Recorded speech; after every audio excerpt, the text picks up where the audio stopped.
अध्याय दूसरा।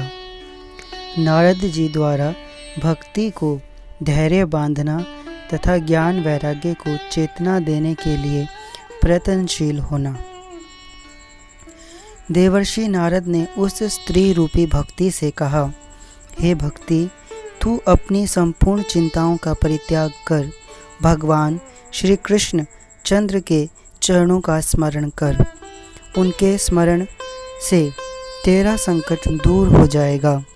जिस समय राजा दुर्योधन की सभा में दुशासन ने साड़ी खींचकर द्रौपदी को नग्न करना चाहा था, उस समय द्रौपदी द्वारा स्मरण करने मात्र पर ही भगवान श्री कृष्णचंद्र ने उसकी लज्जा बचाई थी। जिस समय गजराज का पांव ग्रहा ने पकड़ लिया था, उस समय भी गजेंद्र की पुकार पर उन्होंने उसका संकट दूर किया था। हे भक्ति, तू भगवान को प्राणों से भी अधिक प्रिय है। जिस स्थान पर तेरा वास रहता है, उस स्थान की रक्षा वे स्वयं सदैव करते रहते हैं।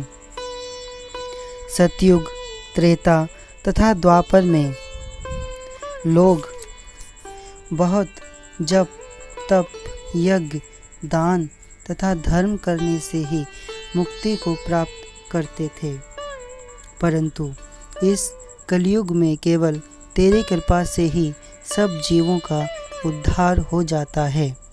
यही कारण है जो आजकल ज्ञान वैराग्य को कोई नहीं पूछता है। फिर भी मैं तेरा संकट दूर करने के लिए संसार में तेरी महिमा प्रकट किए देता हूँ। जिस प्राणी के हृदय में तेरा वास होगा, उसे यमराज का भय कभी न होगा और वह वैकुंठ धाम को प्राप्त करेगा। जिन लोगों ने सहस्त्रों वर्षों तक तप किया था, उन्हीं ने अब भक्ति को अपनाया है। श्री नारायण जिस पर अत्यंत प्रसन्न होते हैं, उसी को वे अपनी भक्ति प्रदान करते हैं। इस कारण तू सबसे श्रेष्ठ है। नारद जी की बात सुनकर भक्ति ने पुनः कहा, हे ऋषि, आपने जिस प्रकार मुझे धैर्य बंधाया है, उसी प्रकार मेरे मूर्छित पुत्रों को भी जगाने की कृपा करें। नारद जी ने कहा, हे प्रभु, इस प्रकार भक्ति का आग्रह देखकर मैंने ज्ञान तथा वैराग्य को बहुत पुकारा, परंतु न तो वे उठे और न उन्होंने आंखें खोलीं। यह देखकर मैंने वेद मंत्र तथा गीता का पाठ आरंभ किया। उसे सुनकर उनकी आंखें तो खुल गईं, परंतु जैसे ही वे उठने को हुए, निर्बलता के कारण फिर अचेत होकर गिर पड़े। उनकी यह अवस्था देखकर मैं अत्यंत चिंतित हो गया। उसी समय यह आकाशवाणी हुई, हे नारद, ये बिना सत्संग के नहीं जगेंगे, अतः तुम इन्हें सत्संग द्वारा उठाने के लिए किसी साधु पुरुष की खोज करो। हे नाथ, उस आकाशवाणी को सुनकर मैं किसी महात्मा को ढूंढता हुआ यहाँ तक आ पहुँचा हूँ, परंतु अभी तक मुझे कोई वैसा साधु पुरुष नहीं मिला। उसी व्यथा के कारण मैं यहाँ चिंतित होकर बैठा हुआ था। आप लोग ब्रह्मा के पुत्र, परम योगी, महान ज्ञानी, सदैव बाल्यावस्था को धारण करने वाले तथा श्री भगवत कथा रूपी धन को निरंतर अपने पास रखने वाले हैं। आपकी तपस्या एवं महिमा का वर्णन नहीं किया जा सकता। आपने ही शक्ति द्वारा वैकुंठ के द्वारपाल जय विजय को पृथ्वी पर गिरा दिया था। ऐसी सामर्थ्य और किसी में नहीं मिलती। अतः जिस प्रकार आपने मुझे अपने दर्शन प्रदान किए, उसी प्रकार भक्ति तथा ज्ञान वैराग्य के संकट को भी दूर करें, जिससे चारों वर्णों के लोग आपके यश का गान करेंगे तथा कलयुग वासियों का हृदय भी पवित्र एवं शुद्ध हो जाएगा। यह सुनकर श्री सनत कुमार जी ने कहा, हे नारद, भगवान श्याम सुंदर के जितने भी दास हैं, तुम उन सब में अधिक श्रेष्ठ हो।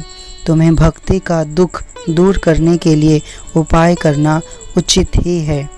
पहले भी ऋषि मुनियों ने सांसारिक प्राणियों को वैकुंठ लोक तक पहुंचाने के लिए ज्ञान तथा धर्म के अनेक मार्ग बनाए हैं, परंतु वर्तमान काल में उन कठिन मार्गों पर चलना असंभव सा है, क्योंकि उनसे पूर्ण रूप से परिचित कराने वाले गुरु का भी अभाव है। परंतु उसको प्राप्त करने के लिए श्रीमद् भागवत सबसे उत्तम साधन है।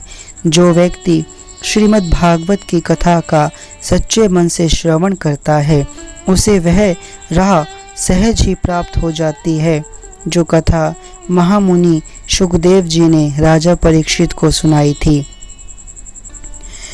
उसी से भक्ति, ज्ञान तथा वैराग्य का संकट भी दूर हो जाएगा, क्योंकि श्री नारायण के चरणारविंदों में प्रेम बढ़ाने के लिए इससे अधिक सुगम अन्य कोई साधन नहीं है। श्री सनत कुमार जी की बात सुनकर नारद जी बोले, हे प्रभु, मैंने वेदों तथा गीता के पाठ द्वारा ज्ञान एवं वैराग्य को जगाने का प्रयत्न किया, परंतु जब उससे भी उनकी मूर्छा नहीं हटी, तब वे श्रीमद् भागवत की कथा सुनकर ही किस प्रकार चेतना प्राप्त कर लेंगे।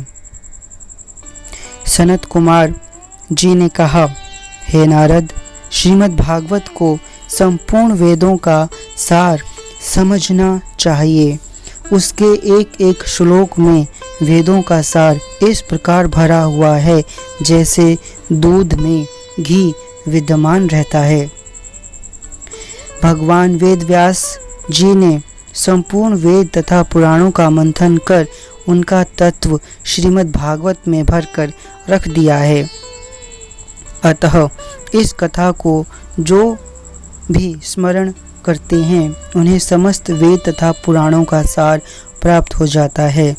हे नारद, इसके अतिरिक्त एक बात और भी है, जिसे तुम न जाने इस समय क्यों भूल रहे हो। वह यह है कि श्रीमद् भागवत के मूल 4 श्लोक तो स्वयं श्री नारायण जी ने ही ब्रह्मा जी को सुनाए थे। ब्रह्मा जी ने उन श्लोकों को तुमसे कहा तथा तुमने वेद व्यास जी से कहे। उन 4 श्लोकों के आधार पर ही वेद व्यास जी ने श्रीमद् भागवत महापुराण का निर्माण किया। अतः वह कथा सब प्राणियों का दुख दूर करने वाली तथा भव सागर से पार उतारने वाली है। यह सुनते ही नारद जी ने हाथ जोड़कर कहा, हे प्रभु, आपने बड़ी कृपा करके मुझे आज यह स्मरण दिलाया है।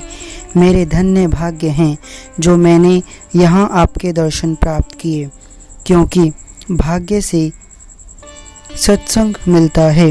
अब कृपा कर यह बतलाइए कि इस श्रीमद् भागवत रूपी ज्ञान यज्ञ को किस प्रकार तथा कहाँ आरंभ करना चाहिए और यह यज्ञ कितने दिन में संपूर्ण हो जाता है।